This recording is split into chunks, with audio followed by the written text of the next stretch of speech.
Hello, everybody, and welcome back to another episode of The Push with Nick and KP. I'm KP. We have got today a Raw recap from last night's episode of Monday Night Raw, which is the Monday 18th of August edition of Monday Night Raw. So how about we get started with everything that took place across the course of the night, break everything down, and go through all of the action that occurred. So, first and foremost, we would kick off Monday Night Raw, as we do so often recently, with The Vision, Seth Rollins, Paul Heyman, Bronbreakker, and Bronson Reed. This is the running theme of Monday Night Raw as of late. This is the power group that we have. And once again, they would show their sort of dominance here at the start of the show. They would come on out with Paul Heyman leading the charge on the mic, you could say, basically declaring himself as God in Philadelphia, because that's where they are for this episode of Monday Night Raw. And he would say that due to his work and his longevity in the business, he can describe himself as the GOAT. He can declare him that. He would go on to talk about the Vision. He would, bring up the likes of Bron Breakker first to start with, being the future of WrestleMania. He would talk then about the owner of the Shula Fala and the tribal thief himself, Bronson Reed, and then would go on to talk about the visionary, the revolutionary, the man who put all of this together, Seth Rollins. Heyman would give the mic to Seth, but before Seth could actually say anything, he was interrupted by none other than main event Jeyuso. Jay would come down just sort of in the rafters there through the crowd, basically saying, that he's got next and he wants the world championship. He refers to his win over Gunter earlier this year at WrestleMania, tapping him out again, as he likes to refer to constantly. Jay would go on to say that, he can beat Bron Breakker tonight, which starts to rile Seth up. Seth really starts to drive into Bron Breakker, basically just saying, how much Jay hates Bron. He hates his family. He hates his work ethic. He can bench more than him in the gym. There's so many things that Seth really says to him to basically try and rile up Bron Breakker to the maximum potential that he can definitely do so at the time. And it starts to work because Bron attempts to leave the ring to head towards Jay, but he is stopped by the rest of the Vision. He's prevented from doing so. Heyman would take to the mic again, referring to how down the road, very near to here, at a local bingo hall, stars would settle their differences in no disqualification ways. They would he'd obviously be referring to the likes of ECW and the Extreme Rules matches that would take place there. Jay, he would pick up what Heyman's putting down pretty quickly, and he would basically accept the Extreme Rules stipulation for the already planned match for the rest, that's going to be happening throughout the night, and that would be himself versus Bron Breakker, which obviously now will be an Extreme Rules match, thanks to this little start of the show. So the segment would come to a close after this sort of like agreement here for the new stipulation. And then we would go on to our first match of the night, which would see Io Sky go one-on-one with Raquel Rodriguez of the Judgment Day, Roxanne Perez being at ringside for this one to watch her tag team partner in action. And yeah, this is sort of repercussions of last week where Roxanne Perez would defeat Io Sky. That would be a little bit of, Asuka and Kairi Sane getting involved in that one. But this time, before the match would begin, Io would point blank tell Asuka and Kairi, I don't want you guys out there. I need to do this by myself. I need to get this job done alone. And that's exactly what she did. She would go on to defeat Raquel Rodriguez solo, without any help from anybody. But then, once the match had finished, Roxanne Perez, she would get into the ring and she would team up with Raquel Rodriguez to attack Io Sky to get some, payback, to get some vengeance. Before then, Rhea Ripley would storm to the ring. She would bring the fight to both Raquel and Roxy, clearing the ring, pretty much ASAP, to be fair. And then Rhea and Io would stand tall at the end of the segment. A job well done for the both of them. The match was quite fun, to be fair. It was a decent back and forth matchup between Raquel and Io. Nothing too crazy, but a nice sort of pace setter for the start of the action on Monday Night Raw, and an opportunity for us to see Raquel Rodriguez in a bit more action. It's been very much Roxanne Perez recently, but every time that Raquel stepped in, I've been quite impressed with what I've seen from her. She's definitely stepped up her game a lot recently, and she hung pretty well with the likes of Io Sky, former women's world champion in her own right. And it was a pretty fun match, and to be fair, probably the right winner in the end. But yeah, no one comes off this one looking particularly weak. I think it's just a decent win for Io Sky, and Rhea coming on in there to look just as strong at the end. We then got into our next match, which would see one member of the New Day, that would be Xavier Woods. He would go one-on-one with Penta, Cero Miedo himself, and this would be a pretty fun contest. We've got the likes of Kofi Kingston and Grayson Waller on the outside, just looking to sort of like stir things up a little bit and to cause a distraction perhaps when needed. But actually, it wouldn't really affect Penta too much in the end. He would manage to put the distractions aside, and he would get the better of Xavier Woods in this one-on-one matchup. He would get the victory over him via hitting the Penta Destroyer, Mexican Destroyer, if you will, and that would be good night for Xavier Woods. So Penta with a huge win over one half of the New Day. Somebody that I guess they've really sort of had a bit of back and forth in the last couple of weeks, especially going back to the hat last week. Apparently that hat cost $18,000, I think Corey Graves said on commentary. Believe that if you will, but that's a very expensive hat. I'm not entirely sure it's worth it. But regardless of the fact that Penta does get a big win here over Xavier Woods, keeping his strong momentum going strong. We would then get a tag team match up next, which would feature some more Judgment Day members. This time we would have Finn Balor and JD McDonough in action, accompanied to the ring by Dominic Mysterio, the Intercontinental Champion. So the World Tag Team Champions in action here. They'll be taking on a mix-up team from the Triple Mania event that took place literally just this past weekend. We would see Mr. Iguana teaming up with Dragon Lee of the LWO. So I guess you could say, a little bit of a misshapen team there. But this goes back to Triple Mania, I guess, in parts for sure. But with Mr. Iguana being in the ring here, he's always a delight to watch. He brings a certain enthusiasm into the ring, and he's always interesting with Layeska, his little pet lizard. It's always a good time watching him. But the matchup was quite fun. It had some jokey elements to it, but it was serious enough to advance things on. Judgment Day would get the victory in the end via a pinfall over Dragon Lee after Finn Balor would hit the coup de grace, and that would be enough to score the pinfall. Dominic Mysterio turning up wonders here for this matchup. But then afterwards, we would have Hijo del Vikingo, the man who retained his Mega Championship at Triple Mania this past Saturday. And he would be looking to bring the fight to the Judgment Day. He would actually take out all three members before then getting into the ring.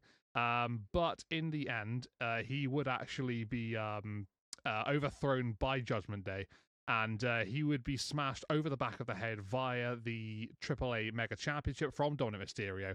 Judgment Day basically finishing him off there, and then standing tall at the end of the segment. Basically this first half of Monday Night Raw, you got a lot of little things to talk about. So obviously we've got the Vision. They're still a very much centerpiece of Monday Night Raw, and everything just builds around those guys. They don't seem to be slowing down anytime soon.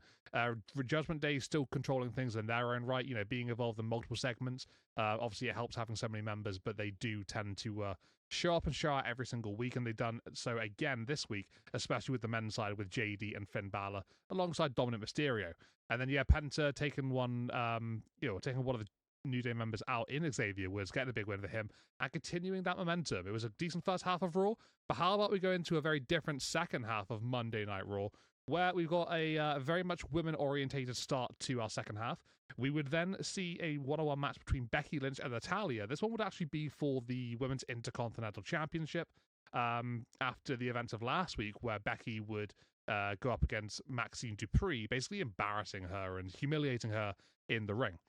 Natalya looking to get one back for her tag team partner, I guess you could say, her ally in Maxine Dupree. She wasn't able to get the job done, though. She too, like Maxine, would lose via submission, tapping out to disarm her. Something that Becky is now seemingly using a lot more frequently to end matches, which we've spent a long time with Becky Lynch watching her end matches with the manhandle slam and going for the pinfall, but now we've gone back to the old Becky Lynch, using the disarmer, tapping people out. This is old school Lynch, and honestly, I'm not too disappointed by it. I quite like it. Not a lot of people use submissions on the main roster, especially not as much as they used to be, maybe like a number of years ago. So I don't mind the odd submission here and there. It's a quite refreshing sight to see. But after the match would end, it wasn't the longest of matches, but it was the expected result in Becky Lynch retaining. Didn't think Natalya was going to win the title for a second.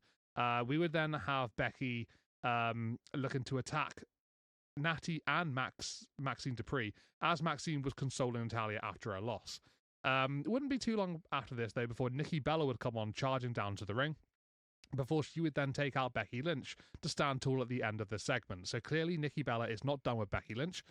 We didn't think for a minute that was the case anyway, but now it seems to have gone back to that situation, not too long after we had that little break in between with Natalya and Maxine. So it's been a couple of weeks since then, but it looks like we're going to get back into the swing of things with Becky and Nikki. We would then get the Women's World Champion in the ring, Naomi. She was supposed to have had a match last week with Io Sky, but unfortunately she wasn't medically cleared to do so. There's a lot of rumors as to why she wasn't, medically cleared. And one of those rumors was that maybe her and Big Jim were expecting a little Jim or a little Naomi, I suppose we could say. And it would absolutely be the case. We would have Naomi would signal to the Tron, and there would be a Stephanie McMahon podcast that would play on the screen, and she would basically it's from her "What's Your Story" podcast that Stephanie McMahon has currently out. I think there's new episodes every single week, and she would have both Naomi and Jimmy on there, and they would announce there and then in that podcast that they are expecting, and Naomi is pregnant, so there will be a baby on the way. So Adam Pearce, congratulates Naomi. Essentially, he's in the ring as well with her at the time, and he basically says how everybody here is happy for her. Naomi does agree to that, but then she does also say that she's not going to let this happen as Adam wants it to. She says she's already relinquished a title in her career, and she's not about to hand over anything to him directly. So Adam Pearce knows his place. He completely leaves the ring straight away, gets the hell out of there, and he heads to the back. You could probably have seen the smoke dust after he got out there, to be fair.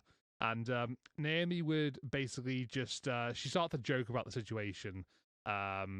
Just sort of seeing the lighter side of things. Obviously, she is pregnant, so obviously amazing news for her. But you can tell she's visibly, a little emotional, possibly because she's carrying a child in their early days, but also maybe because she's losing the championship that she has worked really hard for. She's got a really, really good run, and she has earned her right to hold. So perhaps a little bit of emotions playing in both ways there. Good and maybe a little bit upsetting at the same time for Naomi. But regardless of the fact of that, the crowd, they're amazing during the segment. They start chanting that she deserves it. You can see she gets really emotional during that, but she holds it in. And then she would basically just say that the bloodline's going to continue. She places a title down in the ring, and then she issues a warning for whoever ends up holding the championship in the end, when she comes back, that they will need to proceed with caution. So, yeah, Naomi, congratulations to her and to Jimmy Uso as well for the amazing news. And, we will just have to wait and see when Naomi does come back, and hopefully she has a great time off with the birth of a child that's going to happen, at some point down the line. But big congrats to both Naomi and to Jimmy Uso. We would then go into our main event for Monday Night Raw, which would see Jey Uso go one-on-one with bronbreakker in that Extreme Rules match that was aforementioned at the start of the show, built up from there. This one would be quite fun to watch for two halves, really. First half, you've got the Extreme Rules basically just playing out as you'd expect. Jey Uso carries a trolley down during his entrance. There's got a trash can, kendo sticks, chairs, all sorts of crazy stuff in there that he can use, and Bron can ultimately use as well if he wants to during the matchup. And those sort of things, they do get implemented throughout the contest. We see trash cans, we see loads and loads of chairs in the ring, we see kendo sticks galore. There's plenty of options here for these guys, and they tend to use most of what's available to them throughout the contest. It gets to a point where Bronson Reed comes on down to stop a pinfall, and that would then lead quickly enough to LA Knight, who would come on down to have his say. Seth Rollins not obviously liking that. He would come on down to bring the fight to LA Knight. Then that would lead to CM Punk storming the ring to brawl with Seth Rollins. Situation seems to carry itself out from there between those guys. They all seem to just disappear. And then ultimately it leads to bronbreakker and Bronson Reed again, just basically ganging up on Jey Uso. They get to a position where bronbreakker is going to go for a spear on the outside. He's like lining up the sprint around the ring. When Roman Reigns' music hits, the OTC 1, I guess we're calling him now, is back once again, and he is looking to get some revenge on bronbreakker. And Bron, sort of like a deer in headlights, isn't sure what to do. He's looking at the ramp. He's looking towards where he wants to hit Jey Uso. He eventually decides to go for Jey, but Roman does a little bit of a swerve, comes over the barricade, and hits a big spear on bronbreakker as he's trying to hit one on Jey Uso. So Roman taking out Bron. That would lead to bronbreakker being tossed back into the ring. Jey Uso, there's a table already in place in the ring ready for a spot, and Brom gets placed onto the table. Roman deals with Bronson Reed on the outside for the time being, and then Jey hits a big Uso splash, putting bronbreakker through the table and getting the 1-2-3 to win the main event of Raw. So once the dust settles, the match is finished. Roman and Jey celebrating in the ring. Bronson Reed's on the outside. He's not particularly happy about the situation, and he is the Shula. He holds the Shula Fala. He is the tribal thief, as they're calling him at the moment. He would then look over at Roman Reigns. Roman Reigns looks back at him, and Roman basically declares that he is just a challenge towards Bronson Reed. You and me at Paris, let's do this, basically. So it looks like we're going to be having a one-on-one match between Roman Reigns and Bronson Reed at Clash in Paris. That would basically end the show. Second half of Raw, very different to the first half, like I said, with that Intercontinental Championship matchup where Becky Lynch would retain pretty comfortably, I suppose, over Natalya. Personally, I like the other side of Natalya that we see, the one that's showing up on the likes of Triple Mania and in the indie scenes. I think that version of Natalya right now is just way more emphatic and just a lot cooler of a side of her, really. So I would love to see that come into play in WWE. If that's possible, I'd love to see that, but I understand as to why they probably can't do that. But then obviously with Naomi and obviously that huge announcement that her and Jimmy are expecting, absolute congratulations go out to those two, like I said earlier on. Yes, it does come at a part where in her career she was on an incredible run, but, having a child is just the much bigger picture, and absolutely delighted for both of them, for sure. And then obviously that main event, things are kicking up with the World Championship picture, that fatal four-way brewing towards Clash in Paris. Whole lot of stuff going on into that matchup, and it doesn't seem to be slowing down anytime soon. Even Roman Reigns is involved now with Bronson Reed seemingly at Clash in Paris. So there's a whole lot going down. But as for my general, outcome of this Monday Night Raw, my general review, I thought this was a really good episode. We had so much going on down. There was a lot of content that had to be sort of like, built into this 2.5 hours or whatever it was in the end.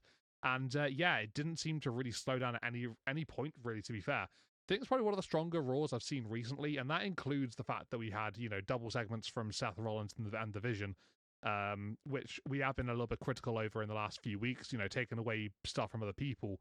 But it just was a really strong episode of Raw, and I quite liked it. I gave this one an 8.5 out of 10, personally, for the fact that it just didn't stop, didn't slow down. It was great from start to finish, and there was a whole lot involved as well. So much content. But for now, everybody, that has been The Push with Nick and KP. My first attempt at a solo video as well, solo podcast.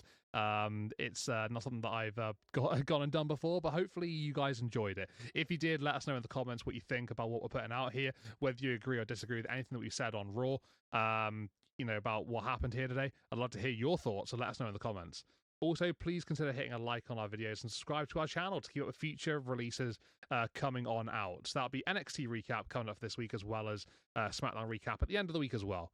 But for now, everybody, thank you for tuning in to The Push with Nick and KP, and we'll see you real soon. Take it easy, guys, and see you next time.